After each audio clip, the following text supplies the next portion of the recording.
So Billy, it is Chinese New Year week. Half the people are not in town and half the people are sort of like in holiday mode already. But saying that, your cover this week talked about like stocks. So things that we want to look at when we are back from maybe Chinese New Year, right? As the year kind of like starts in earnest. Yeah. And you call them like dark horse stocks. So why do you call them dark horse stocks? One of the reasons is because all these stocks have been badly beaten down last year or over the last 2-3 years, some of them. Mainly because of some of the structural issues with them. Some are more on political reasons. We know that last year G14 happened and there is a change of government. So for the first time, we see a lot of changes which a lot of companies have been hammered. Gamuda is one of them, MyEG is one of them. So these counters are actually part of the dark horses that we are talking about.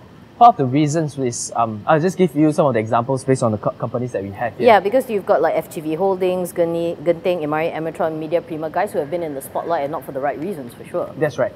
So if you look at FGV Holdings, for example, I think this year alone, they've probably gone up quite a bit, fair bit, 20% probably, around there. Part of the reason is because there is a feeling that the government is taking seriously on companies like FGV and even the Lembaga Tabung Haji. If you remember, the MOF actually set up an SPV to take over the underperforming equities from...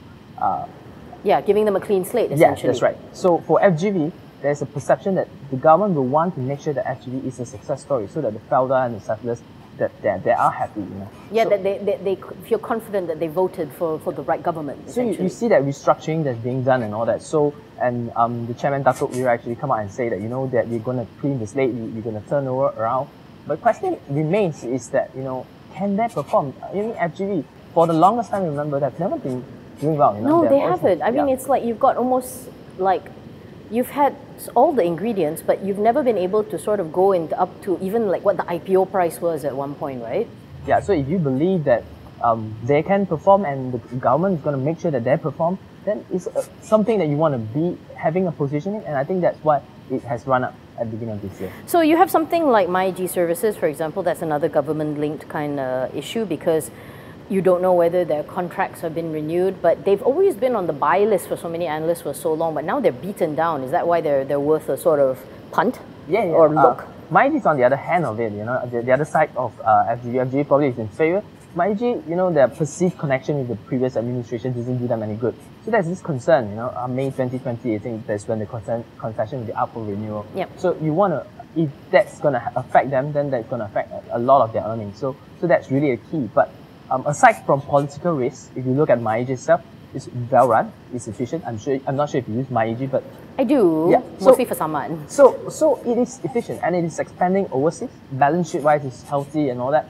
The political risk is the risk that people are afraid of. So it has been beaten down. Valuation is attractive, but if you believe the government is going to do the right thing by you know, not if they're gonna do it in a way that, you know, it's not... It's fair. It's fair, yeah. It's fair. There's no so much preferential treatment seen anymore, right? Yeah, because and it's like, even if there is competition, right, it is still okay to them because if the government were to step up and crack down on illegal foreign workers, then the legal foreign workers will increase and this could benefit them, right? So the pie could be bigger for competition as well. And then one that's not political but has had like a lot of headlines is Sapura Energy, of course. Yes. Oh my God, the rights issue, I don't know. They didn't say it was a disaster. To me, it looked like a disaster. Yeah, it felt like a disaster. Look at the share price, how it tanked and all that. Yeah. But you look at Sapura Energy, balance sheet now is strong after the rights issues being done. PNB is supportive of them. They are now the single largest shareholders, 40% stake. So that tells a lot of story. Let's say it is Chinese New Year, you don't want to gamble. There are some defensive guys that you've thrown out as well, right? The likes of BIMB Holdings, MBM Resources. So why the what's in the defensive portfolio? If you look at, these are mainly the investment team for the year. Automotive sector is one of the sector that people are liking nowadays. But after all, our Prime Minister Tun Mahathir is a fan of protons. Yes. Yeah. Yes, very. So MBM Resources, you look at Peroda, they have Aris coming out. So this model lineup that they're freshening up, that will be a catalyst for them. So they do think that sentiment for the automotive has improved.